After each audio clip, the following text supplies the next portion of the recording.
야고보서 1장 13절부터 17절 말씀 마음을 집중하시고 함께 읽어봅니다.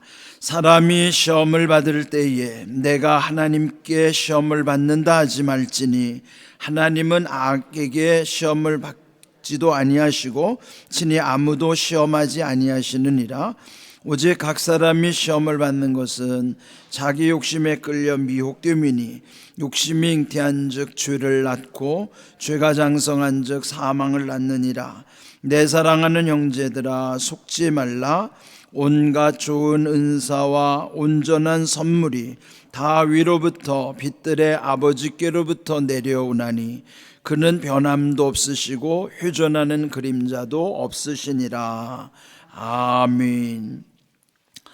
오늘 주제는 참 중요합니다. 속지 말라.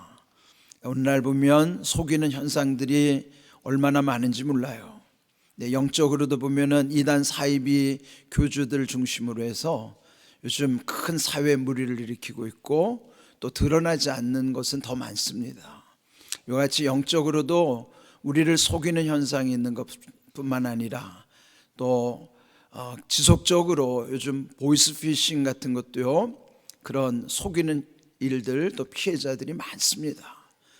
주변에서 보면 잘 속는 사람들이 보면 대체로 착한 사람들만 속는 것 같지만 그렇지 않아요. 똑똑한 사람들도 속습니다. 그 범인을 잡는 경찰도 검찰도 속습니다. 그러니까 이 속는다고 하는 것은 뭐 사람이 착하거나 똑똑해서만 속는 게 아니에요. 모든 사람들이 속는 것을 이 성경에서도 이미 벌써 그 원인에 대해서도 다 말씀하고 있는 것이에요.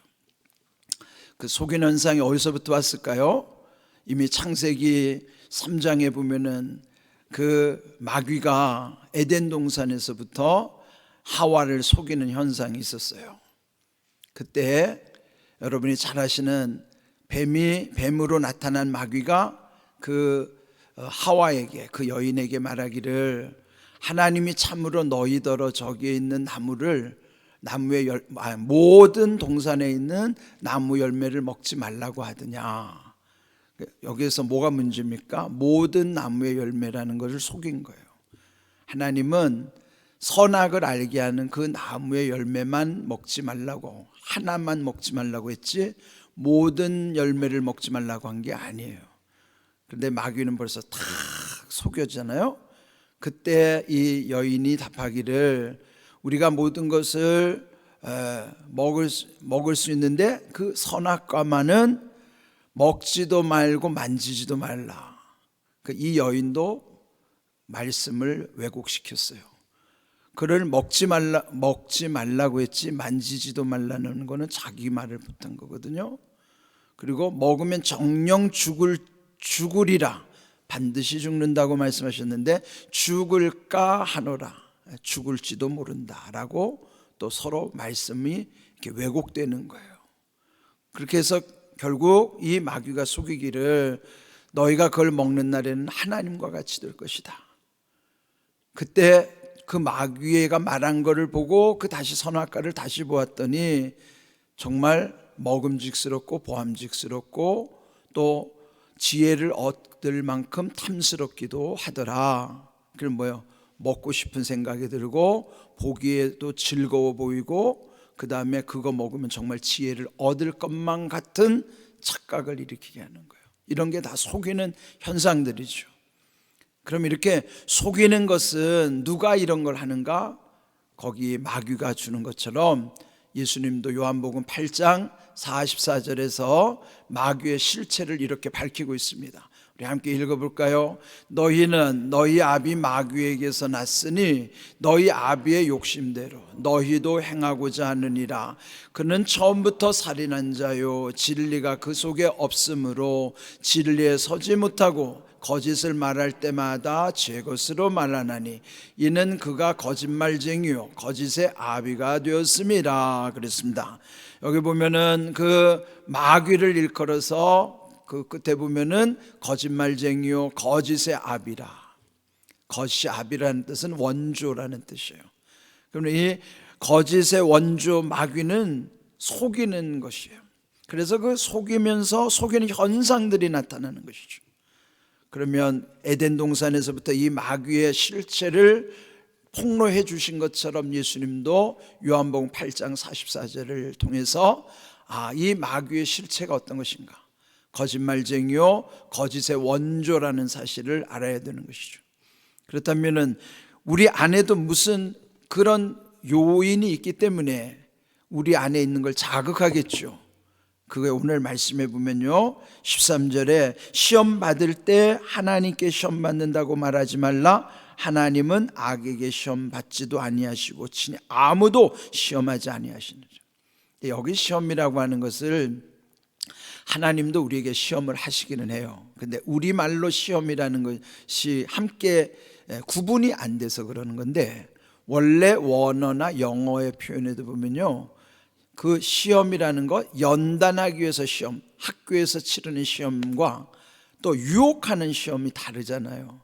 학교에서 치르는 시험은 좋은 시험이죠. 그러나 유혹하는 시험 나쁜 시험이에요.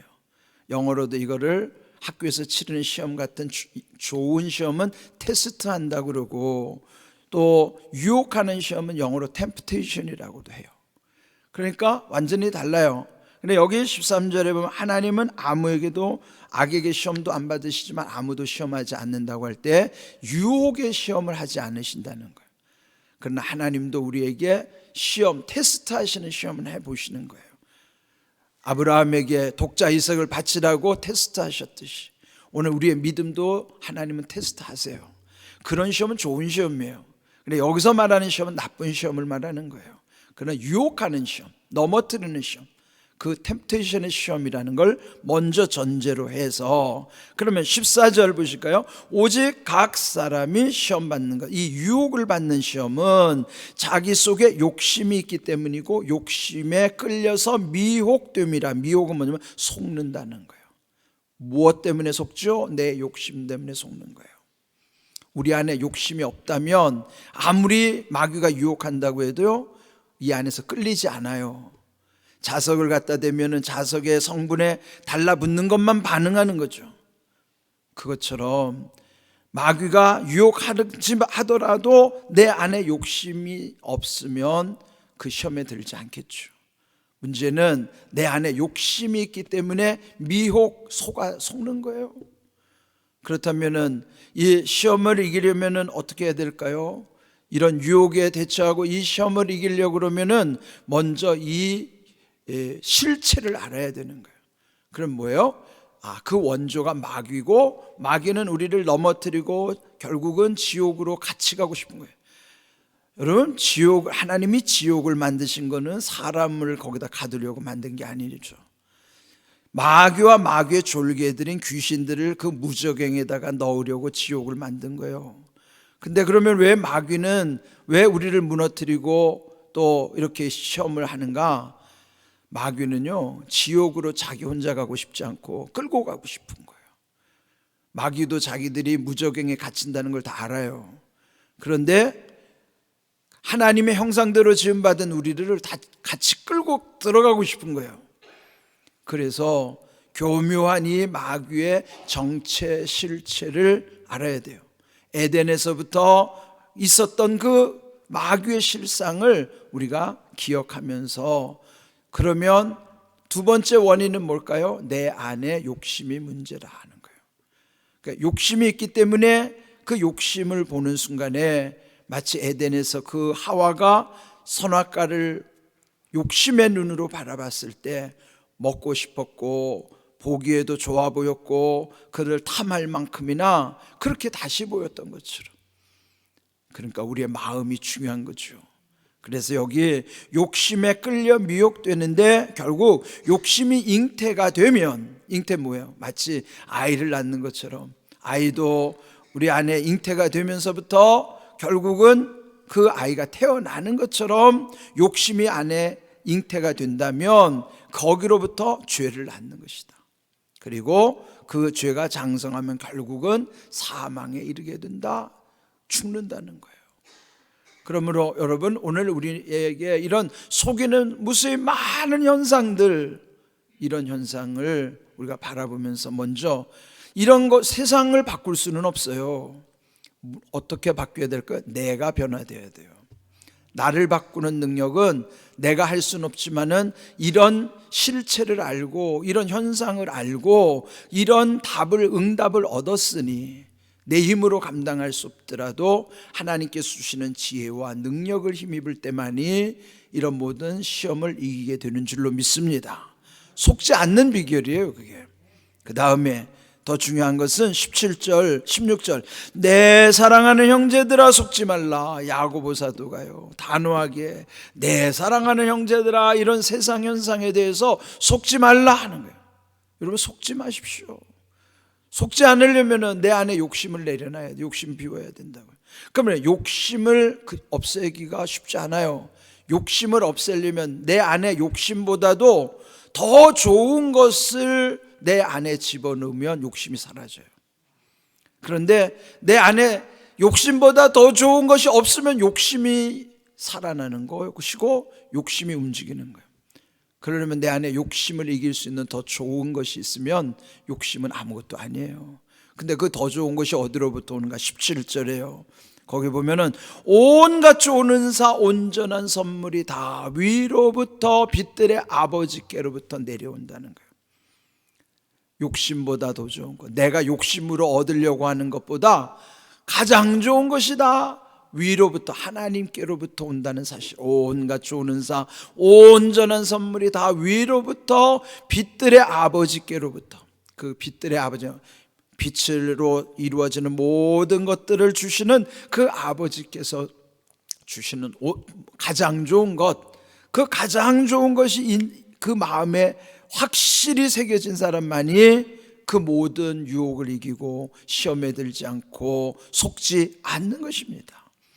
이 모든 것이 주께로부터 온다는 것을 기억하시고, 그 하나님 아버지는 어떤 분인가? 그분은 변함도 없으시고 회전하는 그림자도 없다는 거예요. 여러분, 회전하는 그림자는 뭐예요? 이게 태양빛도 이렇게 회전할 때마다 그림자들이 그 그림자가 움직여가는데 하나님의 빛만이 그림자 없는 빛이에요. 완전한 빛이에요. 가장 좋은 빛이란 말이에요. 그러면은 여기 야고보서 1장 17절이 우리 안에 확신이 있을 때, 온갖 좋은 은사와 온전한 선물이 다 위로부터 빛들의 아버지께로부터 내려오는데, 그 어디로 내려와야 돼요? 내 심령에 임해야 되죠. 그 아버지는 변함도 없으시고 회전하는 그림자도 없으신 완전한 하나님이 그 말씀이 내 삶 속에서 이루어질 수 있도록 하는 거예요. 그럴 때 속지 않는 거예요. 속지 않는 것 비결을 여러분 잘 새기셔야 돼요. 가장 좋은 것을 소유한 사람은 옆에서 그냥 선악과보다도 무엇을 유혹하더라도 넘어가지 않는단 말이에요. 근데 일단 속으면요, 그때부터 낭패라고요. 예? 처음에 그게 달콤하더라도 그걸 먹는 순간부터는 이제 완전히 무너지는 거예요. 죄를 짓는 것이 순간은 달콤한데 그 다음부터는 후회가 밀려오는 거예요. 여러분, 바람 피는 사람들이 뭐 좋아서 바람 피는 줄 아세요? 순간적인 게 넘어갔는데 또 욕심이 동하니까 그걸 끊지를 못하는 거라고. 근데 문제는 평안이 없어요. 예? 여러분, 이게 속으면 안 됩니다. 그러니까 이 세상의 모든 것이 다 속이는 일들이 많아요. 내 사랑하는 형제들아 속지 말라, 이 말씀 기억하십시오. 모든 속음의 현상은 배후가 있는 것이고, 그를 이기는 길은 결국 이런 것을 아는, 원리를 아는 뿐만 아니라 그거 알아도 못하죠. 알아도 할 수 있는 거는 위로부터 내려주시는 은혜가 있어야 된다. 그 말씀을 1장 17절 말씀 깊이 새기시고요, 여러분의 세상의 모든 속이는 현상으로부터 단호히 끊고, 그 다음에 속지 않도록 오직 주님만 바라보는, 그래서 이런 놀라운 하나님이 주시는 은혜로 우리의 모든 삶이 온전하게 되기를 주님의 이름으로 축복합니다. 아멘.